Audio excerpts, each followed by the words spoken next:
India today has one of the highest number of deaths due to rabies in the world. This is mostly because of dog bites.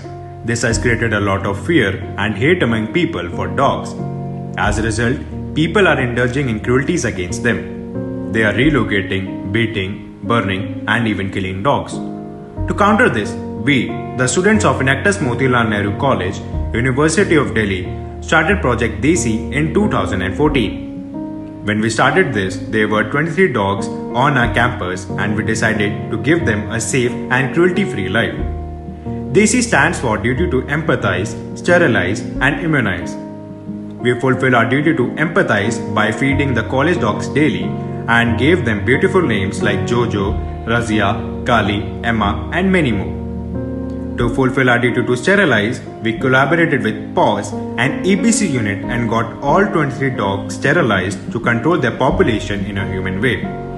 Today, we are very proud to say that out of 23 dogs, only 2 are remaining and the rest have departed for their heavenly abode.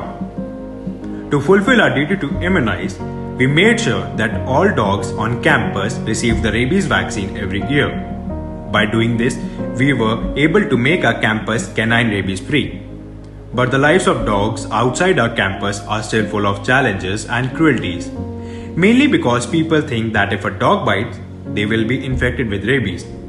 To bust this myth and spread the right information about canine rabies, we interviewed Dr. Coetzer, Technical Director, Global Alliance for Rabies Control. In India, there has been a lot of cruelty. There has been a lot of misunderstanding about dogs, which has been due to lack of awareness due to myths. So my first question to you is, why is it that people think that, why is there a lot of myth around rabies in India? That's a very interesting question. And I think we have to understand that rabies is the oldest known disease that spreads from animals to humans, with records dating back to 3,000 years BC, mentioning a disease that's associated with rabies and almost certainly is rabies.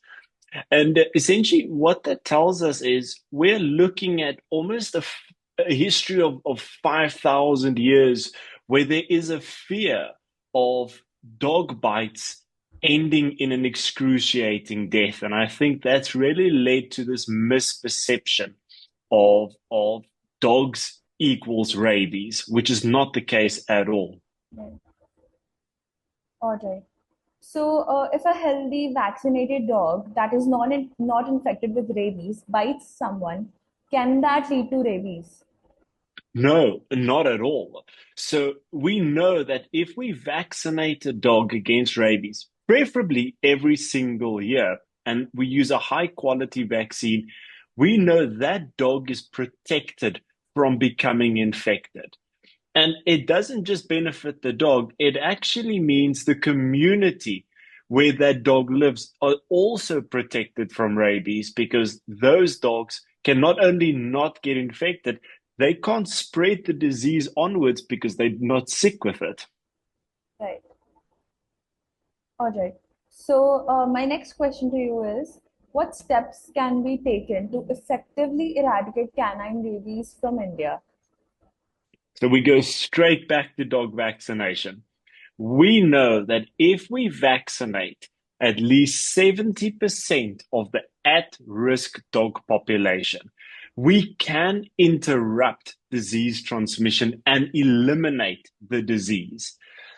And this isn't just theoretical. This has been proven in Latin America, in places on the African continent, in places in Asia. We know that if we vaccinate enough dogs, we can stop the transmission and eliminate the disease. There's no other approach that works to actually eliminate the disease.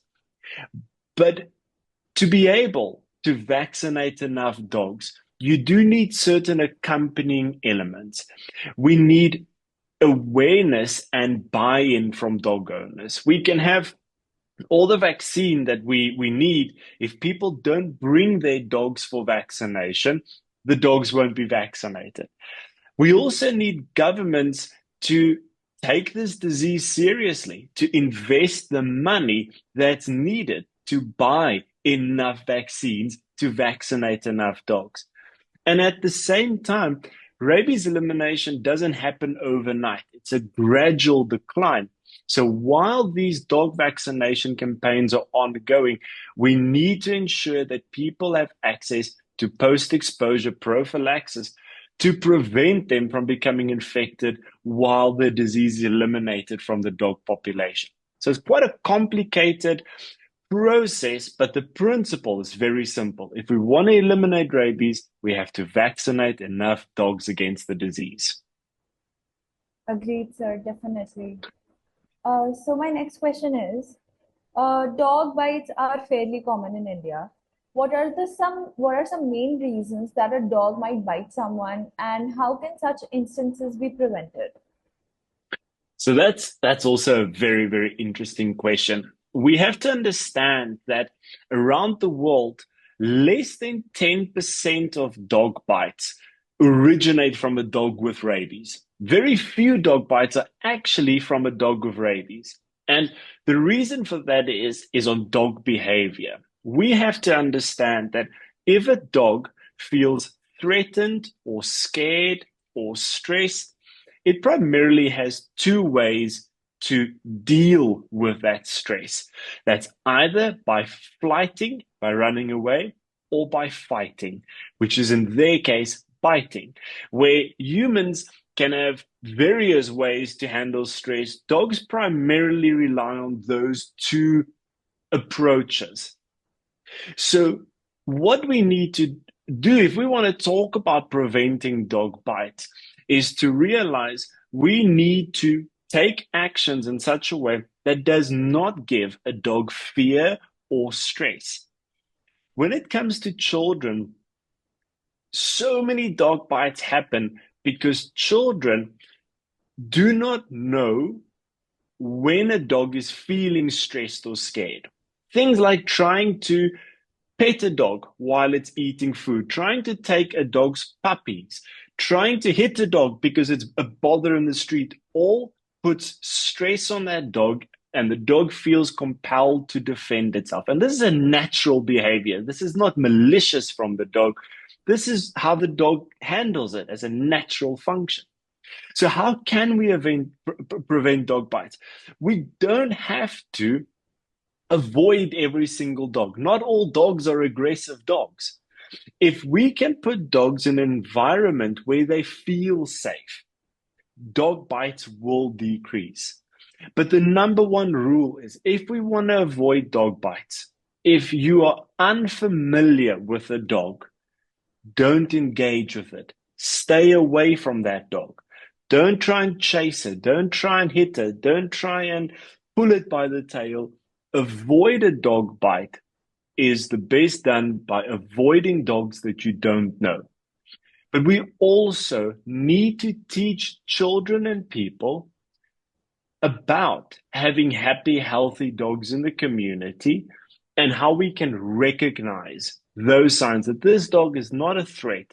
This dog is occupying this street corner. It's not a danger to anybody. Let sleeping dogs lie, as the proverb goes. Right, definitely, sir. So my last question is, how can vaccination, sterilization contribute to the anti-rabies effort? So I think we've covered vaccination. It's Yeah. the central point. If we don't have vaccination, this disease will not go away. We cannot expect to kill dogs and the disease to go away. We need vaccinations, the only proven way. And we can do things to support these campaigns. And the first of that is on spay-neuter campaigns, where the aim of the spay-neuter campaign is to keep your dog population size consistent.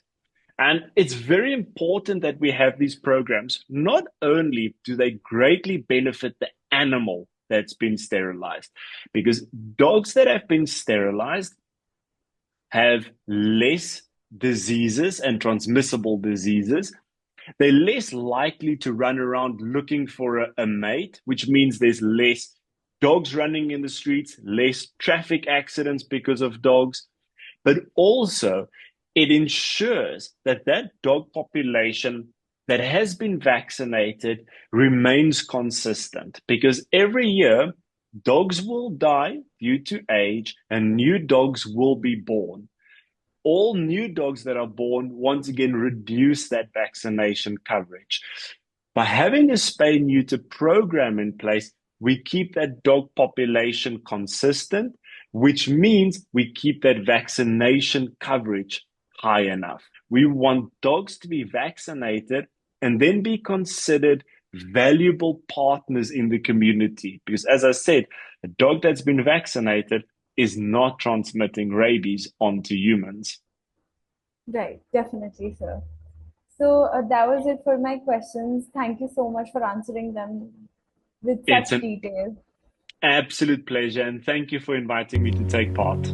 I am sure interview with Dr. Andre Coetzer must have removed many of the misconceptions related with canine rabies and dog bites. So let's come together and pledge to make our country a dog-friendly and canine rabies-free by vaccinating our neighborhood dogs and ensuring them 5 freedoms, which are freedom from hunger, fear, pain, disease, and freedom to express normal behavior. Let's give our Indian dogs the compassion and love which they truly deserve. Jai Hind, Jai Bharat.